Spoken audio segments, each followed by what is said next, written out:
¿qué tal? En este vídeo quisiera plantear algunas nociones básicas, iniciales, que sirvieran para el estudio de estas dos corrientes de filosofía moderna que son el racionalismo y el empirismo en lo que se refiere a su visión del conocimiento, la teoría del conocimiento. Lo haré a través de las figuras representativas de Descartes por parte del racionalismo y de Locke y de Hume por parte del empirismo, aunque desde luego un estudio algo más completo conllevaría también pues hablar de otros autores con planteamientos diferentes dentro del racionalismo como son Spinoza o Leibniz o por ejemplo otros autores empiristas como es el caso de Berkeley. Bueno, quisiera que esto quedara en algo más de esa idea general de que para los racionalistas el conocimiento viene a través de la razón y para los empiristas el conocimiento viene a través de la experiencia. Algo, bueno, quizá tiene su sentido, pero que es demasiado simple. Y luego también, pues, dejar de lado interpretaciones incorrectas, como por ejemplo que para el racionalismo, a través del puro pensamiento, cualquier conocimiento es posible, o que para el empirismo las cosas son tal como nos muestran los sentidos. Bueno, pues vamos a ir viendo algunos detalles. Una cosa en la que coinciden tanto racionalistas como empiristas es que no tenemos un conocimiento inmediato de lo que es la realidad, sino que nosotros tenemos una serie de representaciones mentales o ideas de dicha realidad. Entonces, la cuestión que se plantean unos y otros es la misma. Dentro de nuestras representaciones, ¿qué podemos encontrar de valioso en relación con el conocimiento de la realidad? Esas representaciones se corresponden con la realidad misma, la distorsionan, ahí analizan ellos cuáles son nuestras representaciones mentales, cómo llegamos a lograrlas y estudian qué grado de fiabilidad tienen estas para el conocimiento de la realidad.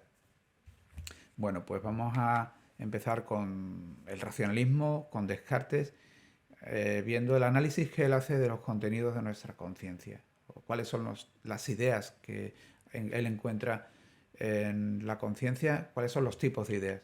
Dice, hay tres. Unas que son las adventicias, que son ideas que provienen de la experiencia o que parecen venir del exterior, pero son representaciones mentales que nos dan los sentidos internos, externos, etc. Las facticias, que son ideas que nuestra mente elabora mediante la combinación de ideas. Y por último, dice Descartes también ideas innatas. Ideas que no pueden provenir de la realidad exterior, que no pueden provenir de la experiencia y que observamos que son generadas por nuestro propio entendimiento. No son ideas que tengamos desde que hemos nacido, sino ideas que la mente se forma en un momento determinado a través de un puro proceso interno. Como ejemplo de ideas adventicias podemos tener la idea de perro, como ejemplo de idea facticia o combinación la idea de dragón, que es la combinación de distintas partes de animales, y como ejemplo de una idea innata, pues la noción de infinito. No hay ninguna representación sensible en la que lo infinito se nos muestre, es claramente una construcción mental. Los empiristas, bueno, empezamos por John Locke. Él distingue dos tipos de ideas o representaciones. Unas que son ideas de sensación, por ejemplo, lo que yo veo, toco, oigo. Otras ideas de reflexión, que se refieren a experiencias internas. En un modo u otro, todas las ideas tienen como punto de partida la experiencia, ya sea la experiencia externa o sea la experiencia interna. Como ejemplo de idea de sensación, podemos tener la de los colores y como ejemplo de idea de reflexión, pues todo lo que se refiere a nuestra experiencia interna. Por ejemplo, la tristeza o el miedo o la alegría o por ejemplo el recuerdo o el olvido, etc. Hay dos tipos de ideas, unas que son simples y otras complejas. Nosotros operamos generalmente con ideas complejas, como las de sustancias, modos, relaciones, y nuestro conocimiento pues es eso, un entramado de ideas complejas relacionadas entre sí. Pero dice Locke, todas ellas tienen su origen en lo simple y por complejo que sea nuestro conocimiento, siempre tiene su origen en nociones simples que parten de experiencia interna o externa. Así, por ejemplo, la formulación de nociones simples como color amarillo, forma de estrella, Nos formamos la idea compleja de una estrella de color amarillo. David Hume introduce también una diferencia que es importante en el marco del empirismo, que es la diferencia entre las impresiones y las ideas. Si las impresiones son vivas porque se ocurren cuando tenemos un objeto delante, por ejemplo una estrella de mar, pues las ideas ya son algo más difuminadas, más difusas, más apagadas, porque es la idea que queda en nuestro recuerdo de una impresión que tuvimos anteriormente.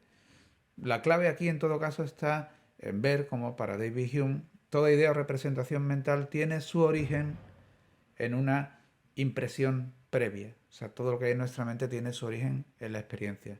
Cuando nosotros tenemos una representación clara, siempre es porque ha habido antes una impresión, un conjunto de impresiones.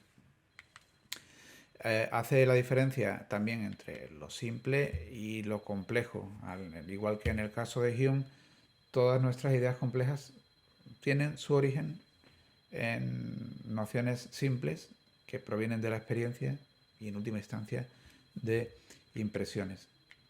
Como en el caso de Hume, una estrella de color amarillo sería un ejemplo de idea compleja formada a partir de nociones simples. Él estudia los mecanismos psicológicos que hacen que se forme el conocimiento humano y él entiende que el psiquismo humano elabora el conocimiento, que es complejo, a través de relaciones que establece entre nociones como por ejemplo de semejanza, de contiguidad en el espacio y en el tiempo, causa-efecto, etc. Por lo tanto, nuestro conocimiento es un entramado complejo que parte de la experiencia mediante nociones que se vinculan mediante reglas de asociación psicológica. Bueno, pues pasamos al tema del conocimiento, porque la cuestión en todo esto es cómo nosotros podemos hacernos una idea de la realidad a partir de una serie de representaciones o ideas que tenemos en nuestra mente. Bueno, recordamos en Descartes había 3 tipos de ideas y aquí la clave va a estar para Descartes en las ideas que son innatas. No nos podemos fiar de la experiencia, no nos puede asegurar la experiencia de que las ideas que tenemos o representaciones de fuera no sean una construcción mental nuestra, pero él va a encontrar en una serie de nociones innatas las claves de lo que es el conocimiento verdadero. Todos conocemos la expresión cartesiana de pienso, luego existo. Es un conocimiento enteramente racional que se hace a través de nociones innatas como pensamiento o existencia. Y la clave está en que se muestra con una absoluta evidencia. Es imposible que eso no sea así. Bueno, pues Descartes encuentra en los procesos racionales la clave del conocimiento verdadero, dejando en paréntesis, desconfiando de todo lo que sean nociones que, pareciendo provenir de fuera de mí, en realidad no sé si son construcción mía. Eh, Luego, cuando él desarrolla su metafísica, pues establece que hay una noción que es la noción de infinito o Dios. Dice, bueno, de todas las demás anteriores nociones yo podría imaginar que son construcción mental mía, pero esa idea que me trasciende, como es la de infinito, no puede provenir de mí. Y llega a la conclusión de que tiene que ser una noción puesta por algo infinito, que no puede ser sino Dios, en la propia mente. En suma, Descartes tiene plena confianza en lo que la razón muestra con absoluta claridad y distinción y piensa que es la razón la vía del conocimiento seguro, cierto. Entonces, bueno, el conocimiento tiene 2 fuentes. Una es la intuición, la captación evidente e inmediata de nociones que no pueden ser sino verdaderas, y luego la deducción. Nosotros combinamos verdades que hemos conocido por vía intuitiva a través de representaciones evidentes e inmediatas y llegamos a conocimientos complejos. O sea, una serie de intuiciones evidentes combinadas entre sí nos conducen a pensamientos complejos, desarrollos complejos. Esto él lo ve con claridad en las matemáticas, que son construcciones enteramente racionales que parten de axiomas que son evidentes y que por derivación construyen teoremas que sin ser evidentes sabemos que son correctos, ciertos, porque están ligados por necesidad a los axiomas, que sí eran evidentes e inmediatos. Él piensa que lo que ocurre en las matemáticas se puede desarrollar en el ámbito de la ciencia en su conjunto. También, por ejemplo, en la física, que estudia las leyes que rigen el movimiento de los cuerpos. O incluso la metafísica, que trata de llegar al conocimiento último de la realidad. Eh, Plena confianza, por lo tanto, en el conocimiento racional para la construcción de la ciencia. Desde luego no el conocimiento de aspectos individuales o cuestiones contingentes, eso no lo podremos saber racionalmente, pero principios de carácter universal y necesarios sí los podemos conocer de una forma racional, es más, solamente los podemos conocer verdaderamente de una forma racional, porque solo la razón nos da razón de necesidad en nuestros conocimientos, nunca los datos singulares de los sentidos. Bueno, el empirismo lo plantea de una forma diferente. Parece que hay dos fuentes de conocimiento o dos vías para las que nos llegan, a partir de las cuales nos llegan las ideas. Una es la experiencia, interna o externa, y otras son las ideas que se forja la propia mente, las ideas innatas, ¿no? Eso es lo que decía el racionalismo. Tenemos dos fuentes de conocimiento, la experiencia, la propia razón. Solamente la razón es la vía de un conocimiento válido, indudable. Piensa Descartes. Bueno, la cuestión que plantean los empiristas es que ellos no creen en que haya idea alguna que sea innata. Todas las ideas, incluso aquellas que resultan tremendamente complejas, son ideas, al fin y al cabo, que tienen su punto de partida en los datos de la experiencia y que surgen como combinación de ideas simples. No existe idea alguna, incluido la noción de infinito o la noción de yo, o pensamiento que no tenga su origen, piensan los empiristas, en la propia experiencia. Por lo tanto, también el límite del conocimiento quedará para los empiristas en la propia experiencia.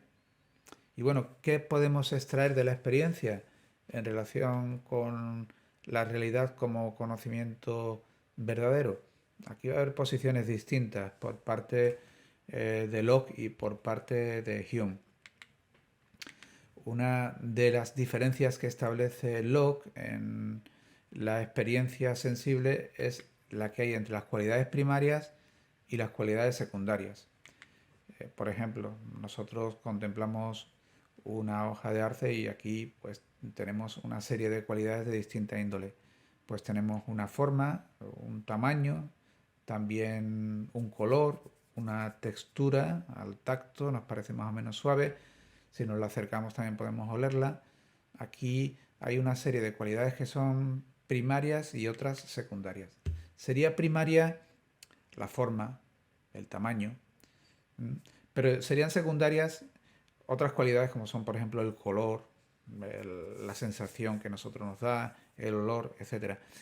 Locke piensa que las cualidades primarias son cualidades reales que nosotros podemos contemplar en los objetos, mientras que las cualidades secundarias son simplemente la forma en que pues esas cualidades primarias se nos representan a los sentidos, como puede ser, por ejemplo, el oído o el tacto, el olfato, etcétera. Las cualidades primarias son cualidades reales de los objetos y las cualidades secundarias son simplemente la manera que tenemos nosotros de representarlas. Bueno, aquí tenemos ya una ventana hacia el conocimiento de la realidad a través de dichas cualidades primarias. En esto también estarán de acuerdo otros autores, como por ejemplo Descartes o Galileo. El pensar que las cualidades primarias, que son mensurables, que son medibles, nos expresan la verdadera realidad del mundo corpóreo. Bueno, pues pasamos a David Hume, que él hablaba de dos tipos de conocimientos. Uno son las relaciones entre ideas y otras las cuestiones de hecho. Las relaciones entre ideas, que se basan en principios lógicos, pues son las que establecen conocimientos como la matemática o la propia lógica. Ahí podemos tener una seguridad, una convicción racional completa, porque lo que nos dicen es el ámbito de las posibilidades, lo que puede ser la realidad, pero en realidad solamente refiriéndose a esas reglas que tienen que darse las cosas para que sean posibles, ¿no? Por ejemplo, que una cosa, para que un objeto material se tiene que atener a las reglas de la lógica y de las matemáticas, porque si no sería imposible, ¿no? Otra cosa es qué es lo que realmente ocurre. Podemos conocer lo que realmente ocurre, los hechos. Bueno, pues en realidad sobre los hechos solamente nos informa la experiencia. ¿Y qué ocurre? Dice Hume. Bueno, que la experiencia es siempre una experiencia individual. Hoy sale el sol, ayer salió el sol, antes de ayer también. ¿Sabemos si mañana saldrá? Bueno, pues no lo podemos saber. En realidad no hay más necesidad racional que la que se da en las relaciones que se establecen entre las nociones o ideas, pero no hay ninguna razón de necesidad racional en los hechos de la experiencia. En relación con la experiencia nos tenemos que atener con los hechos. No cabe un conocimiento sistemático de la realidad que sea segura y tampoco podemos conocer detrás de la experiencia que nosotros tenemos de las representaciones de los hechos, qué es lo que realmente ocurre. No podemos ir a la esencia de la realidad. No podemos, por lo tanto, para Hume, traspasar la barrera de la experiencia, conocer la realidad misma o conocer el mundo de los fenómenos desde una perspectiva científica, en el sentido de entender que esto tiene que ocurrir necesariamente o esto tiene que ocurrir. Sabemos lo que puede, pero no sabemos lo que de hecho ocurre más que a partir de la experiencia. Bueno, pues aquí con esto llegamos a una cuestión final que es digamos, el límite del conocimiento humano. ¿Hasta dónde puede llegar nuestro conocimiento? El tema de la metafísica, que es el conocimiento de cuestiones últimas, como por ejemplo el mundo, entendido como su totalidad, Dios como noción que viene a representar el origen de lo existente, el alma, que sin ser algo que sea tangible, se da por entendido que está ahí, que tiene una naturaleza trascendente, etcétera. Cuestiones generalmente tratadas por la metafísica que veamos cómo se tratan en el contexto del racionalismo y el empirismo. Como digo, nociones como mundo, alma y Dios. Bueno, pues la posición de Descartes es en este sentido muy confiada, ¿no? La confianza en que la razón puede llegar a un conocimiento del mundo, del alma y de Dios. Descartes piensa que podemos tener confianza en que existe un mundo material, un mundo corpóreo, no de una forma directa y a través de los sentidos, sino a partir de la noción de Dios, que como dije anteriormente, él pensaba que solo se podía justificar la noción de Dios infinito a partir de un Dios o un ser infinito que había puesto en nosotros dicha noción, porque no puede provenir de la experiencia. Bueno, pues Dios se constituye para Descartes en garantía de la razón, porque Dios, siendo infinito, siendo perfecto, tiene todas las perfecciones, entre ellas la de la veracidad, y no puede ser que Dios, siendo el origen de nuestra propia existencia, haya creado nuestra mente de forma tal que nos encontremos en un engaño permanente. Podemos tener confianza de que existe un mundo corpóreo y que aquello que nosotros nos representamos tiene un fundamento de realidad. Pero bueno, al igual que pensaba Locke, no es una realidad de que las cosas sean tal como nosotros las vemos. Las cosas están ahí, son el fundamento de nuestras percepciones, el origen, pero en realidad solo cabe un conocimiento de lo corpóreo firme y seguro a través de su análisis racional, a través de la razón, como se hace, por ejemplo, en las matemáticas o en la física. El conocimiento del alma era también un conocimiento inmediato que teníamos a través de la evidencia, del pensamiento y de la existencia del yo pensante. Descartes piensa que a través de un análisis racional que podemos diferenciar entre el mundo de lo corpóreo y el mundo de lo pensante, porque podemos ver de una manera clara y distinta que son dos realidades que no se necesitan entre sí.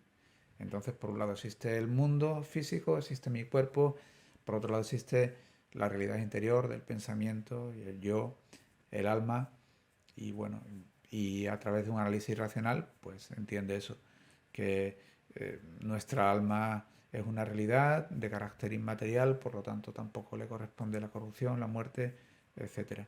Bueno, todo encaja en un modelo metafísico cartesiano que se guía a través de la razón y que construye una interpretación metafísica de la realidad, bueno, que parte de Dios, la confianza en la existencia o sea, la confianza en nuestra razón, la existencia del mundo, el alma, etcétera. Curiosamente, en el caso de Locke, pues vamos a llegar a conclusiones que son en cierto modo similares a las de Descartes, aunque con raíces empíricas y planteamientos diferentes a los del propio Descartes, ¿no? Él parte del empirismo, pero concede a la posibilidad de un conocimiento que nos lleva a afirmar la existencia del mundo como la causa de nuestras representaciones del alma por la experiencia intuitiva que nosotros tenemos del propio pensamiento, del yo, y de la existencia de Dios, que dice Locke, tendremos que admitir necesariamente como única causa posible de la realidad, del mundo, pero en una posición mucho más negativa en este sentido, en relación con la posibilidad de un conocimiento metafísico, se encuentra David Hume. David Hume niega que sea posible ningún conocimiento que exceda el ámbito de la experiencia. Tenemos ideas que parten de impresiones, pero no podemos decir cuál es el origen de esas impresiones. Decir que existe un mundo objetivo, que es la razón de las impresiones, bueno, ya sería ir más allá de las propias impresiones y por lo tanto, pues no podemos ni siquiera llegar a afirmar eso. Podemos decir que tenemos representaciones mentales, pero no podemos decir que su origen sea un mundo que hay detrás de ellas y que el mundo objetivo sean la causa de dichas representaciones. También incluso niega el que tengamos una representación permanente del yo, como piensan Descartes o Locke, y por lo tanto tampoco cabe afirmación de el yo y mucho menos del alma como una entidad de carácter inmaterial, como una especie de sustancia que sería de carácter inmaterial. Y en relación con la noción de Dios es igual, él se niega a afirmar la posibilidad de validar ningún tipo de conocimiento que exceda la experiencia. No tenemos representación alguna de la noción de Dios y por lo tanto, pues quedando fuera de la experiencia, no es un conocimiento posible para nosotros. Y en general niega la metafísica en su conjunto, puesto que se emplean nociones que son nociones que en realidad no se corresponden con representaciones claras, no tenemos ideas.